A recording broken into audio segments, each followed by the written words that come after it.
Hi, this is Siegfried from the Loveland Medical Clinic. I thought I would shoot a quick video here on an application, a web application that I really like to use a lot. It's called Cronometer, or cronometer.com is where you can find it. And basically this is a tracking website. You can track your calories burned, how many calories you ate, and so over a long period of time, if you're stalling in your weight loss, you're trying to figure out how much fat percentage is in your diet, this is an ideal app to do this. This is fully integrated with Fitbit, and that's one thing that I really like. So here you can tell during the course of the day, I only exercise or 92 minutes of activity, and that burned only 353 calories. The other thing it measures is your sleep, or at least Fitbit measures it. And so, like this night, I only had 5.68 hours of sleep. So for me, that's pretty poor. Then another nice thing you can do is you can add things like you can add your weight. So if you're tracking your weight, this is a good way to do it. What I do track a lot is my ketones. So you can add your ketones. Let's say I did 1.6 this day, add measurement, and then it tracks it right there. Okay, so I do like that. Another nice thing you can do is you can add foods. So like today I had 2 cowboy coffees. All right. So I'll put 2 on there. Add serving. So it adds the cowboy coffees to my day. Cowboy coffees each is about 325 calories for me. You can come down here and you can see that in the course of my day. So if you look down here for the course of the day and I hover over it, you can see that my fat was 98.1% of my calories of that day. And then if I hover over there, my carbs were 0.8%. So that's kind of nice. And the other thing it measures is how much, like this day I had 74.3 grams of fat. Up here I had basically 0 grams, and then protein 1.9 grams. So let's go to a day where I actually did keep track, because obviously I didn't do a very good job this day. Here's a good day.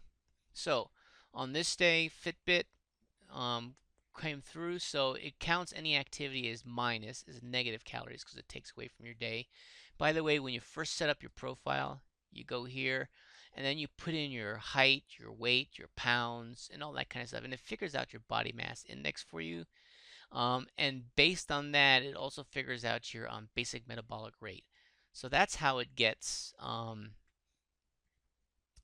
You get a. Let's go to a day that I haven't actually done anything yet.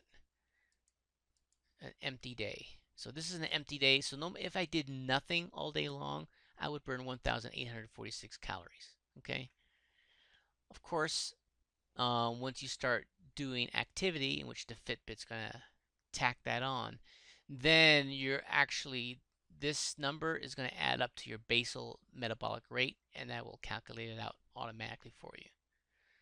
So how would you add a recipe? I mean, I can add simple foods like an apple, a piece of butter, a piece of salmon. That's very easy to add. If it's going to add something, I could just just type in salmon, and then it gives you a whole bunch of options. So you would just pick one. Let's say I pick this one, and I like to actually use grams. So I have a little scale in the kitchen, so I'll actually measure it, and then I'll put the grams in there. Let's say it's 56 grams.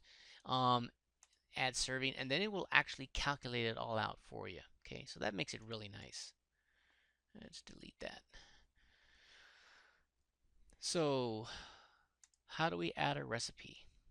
So what you do is you go down here to create new recipe.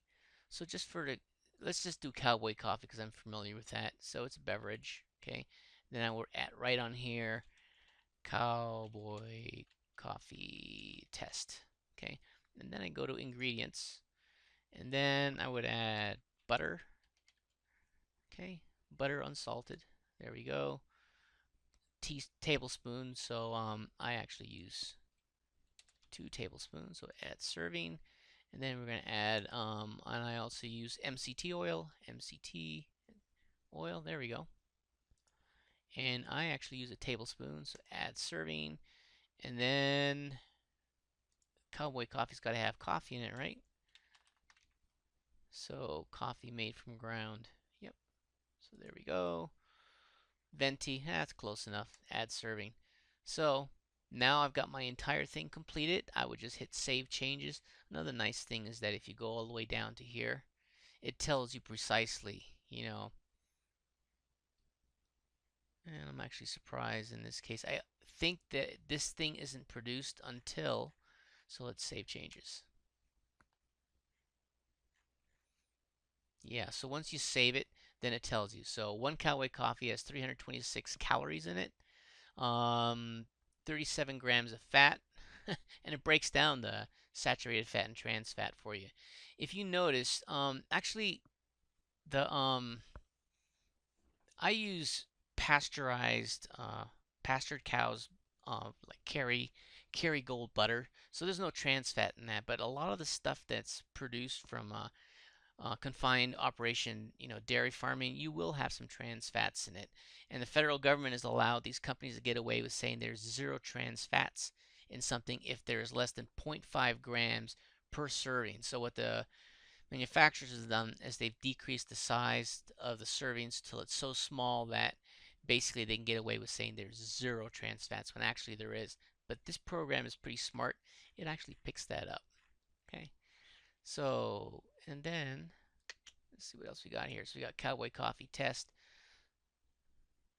So let's go there. I actually would like to delete this. Delete recipe. There we go. Because I don't need 2 Cowboy Coffees. So I really do like this program. Let's see if there's anything else on here. Omega-6 omega-3 ratios is a very important ratio. Omega-6s are inflammatory. Omega-3s are anti-inflammatory. Ideally, you want to have this red bar in the green range, which is closer to 1 to 1, which is the way omega-6s and omega-3s naturally occur in nature. Unfortunately, when you eat man-made food, this thing tends to veer more up into the bad side. Let's see what else is on here. It does calculate. Let's go to a day where I actually kept track.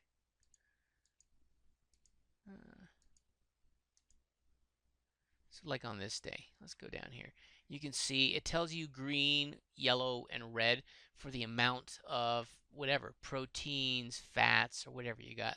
And you can see here trans fats, once again, even though I intentionally try to avoid trans fats, this program is very smart and picks up on manufacturers sneaking in trans fats into your diet. So like on this day, I got nowhere near enough potassium. So I know I got to kind of try and keep up with that. Sodium, not too much in there. As you can see, I do get enough magnesium, and the reason I get enough magnesium is because if you go to add food, I actually have created a daily vitamin recipe in which I take omega-3s every day, I take magnesium, I take at least 2,000 international units of vitamin D, and I take at least 100 micrograms of vitamin K2. And that's just my recipe. And if I add anything else to that, I tend to individually write it on here. I do like my Cosmos, so I created a recipe for that. Believe it or not, so the body preferentially burns carbohydrates, then proteins, then fats. But the body actually burns alcohol before it'll burn carbohydrates. I don't know if you knew that or not. This alcohol can really screw with your ketosis, by the way. So um, avoid beer.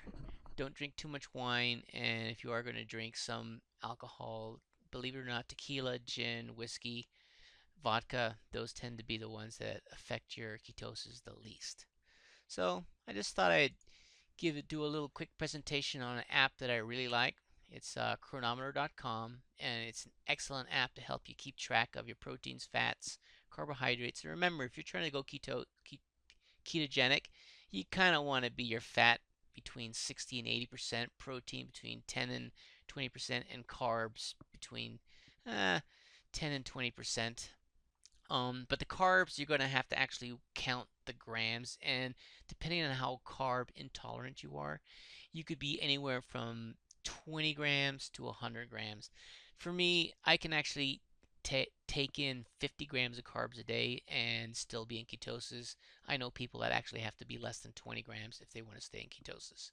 So this is Siegfried from Loveland Medical Clinic signing off, and I hope you enjoyed the short presentation. Bye-bye.